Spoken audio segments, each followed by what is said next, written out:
औज़ुबिल्लाहिमिनश्शैतानिर्रजीम बिस्मिल्लाहिर्रहमानिर्रहीम।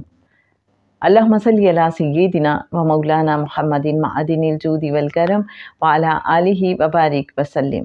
मोहतरम ख़वातीन व हज़रात, अस्सलामु अलैकुम। दुरूद पाक कहाँ कहाँ कैसे कैसे काम आता है, हम तसव्वुर भी नहीं कर सकते। कभी आपने सोचा कि आपकी ज़िंदगी में जो बहुत सी आसानियाँ हैं, जो बहुत सी आपकी हाजात एकदम से पूरी हो जाती हैं, हो सकता है उसके पीछे यही फार्मूला काम कर रहा हो। जी हाँ, ये जो आप दुरूद पाक पढ़ते रहते हैं। एक मंज़र मेरी आँखों के सामने है जो अहदीस में बयान हुआ है।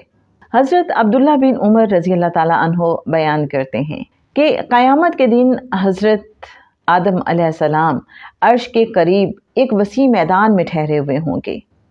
उन्होंने सब्ज़ रंग के 2 कपड़े पहने हुए होंगे और वो अपनी औलाद में से हर उस शख्स को देख रहे होंगे जो जन्नत में जा रहा है और हर उस शख्स को भी देख रहे होंगे जो जहन्नुम की तरफ जा रहा है।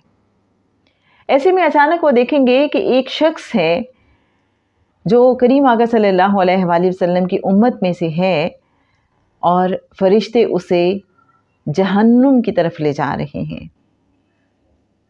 हज़रत आदम अलैहिस्सलाम जब ये देखेंगे तो एकदम से पुकारेंगे, या अहमद या अहमद। करीम आका सल्लल्लाहु अलैहि वसल्लम फरमाएंगे, लब्बैक या अबुल बशर।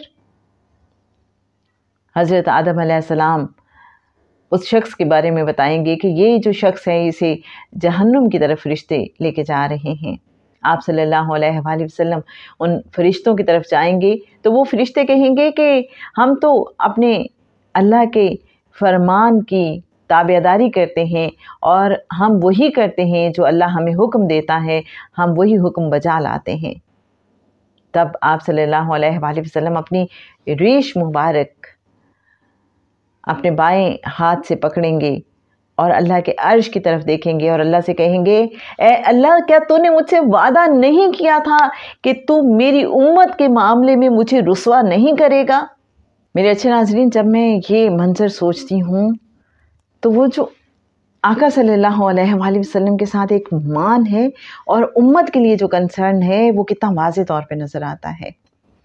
अल्लाह जब आका सल्लल्लाहु अलैहि वसल्लम की ये पुकार सुनेगा तो अल्लाह फरिश्तों से कहेगा कि इनकी फर्मा बरदारी करो, जो ये कहते हैं वो करो। अब उस इंसान का दोबारा से नामा आमाल तोला जाएगा। आप सल्लल्लाहु अलैहि वसल्लम मीज़ान के बाएं पलड़े में एक सफ़ेद कागज़ रखेंगे, बिस्मिल्लाह कह के, और वो जो मीज़ान का पलड़ा है वो भारी हो जाएगा। अब फरिश्ते उस शख्स को जन्नत की तरफ ले जा रहे हैं, लेकिन वो शख्स कहता है कि ठहरो, पहले मैं इनसे बात करना चाहता हूँ, ये जो नूरानी खूबसूरत शक्ल वाले हैं। फिर वो कहेगा कि आपकी शक्ल कितनी खूबसूरत है, मेरे माँ बाप आप पर कुर्बान हों, आप कौन हैं? आप सल्लल्लाहु अलैहि वसल्लम फरमाते हैं, मैं तेरा नबी मोहम्मद सल्लल्लाहु अलैहि वसल्लम हूँ और ये तेरा दुरूद पाक है जो तू मुझ पर भेजता था और मैंने तेरी वो तमाम हाजात पूरी कर दी जिनका तू आज मोहताज था। आका सल्लल्लाहु अलैहि वसल्लम कैसे कैसे नवाजते हैं, कैसे कैसे मेहरबानियाँ फरमाते हैं। ये उस रोज़े क़यामत के रेफरेंस से ही ना सोचिएगा। यकीन रखिए कि जब हम दुरूद पाक पढ़ते हैं तो जब भी हमारी ज़िंदगी में मुश्किल वक्त आता है तो ये कैसे हो सकता है कि उस दिन का सिर्फ इंतज़ार किया जाए और हमें तभी सिर्फ उस दुरूद पाक का बेनिफिट होगा। नहीं, हरगिज़ नहीं। हमारा ये जो प्रेजेंट मोमेंट है इसमें भी आका सल्लल्लाहु अलैहि वसल्लम की बारगाह अक़दस में पेश किया गया दुरूद पाक हमारे लिए बहुत आसानियाँ पैदा करता है।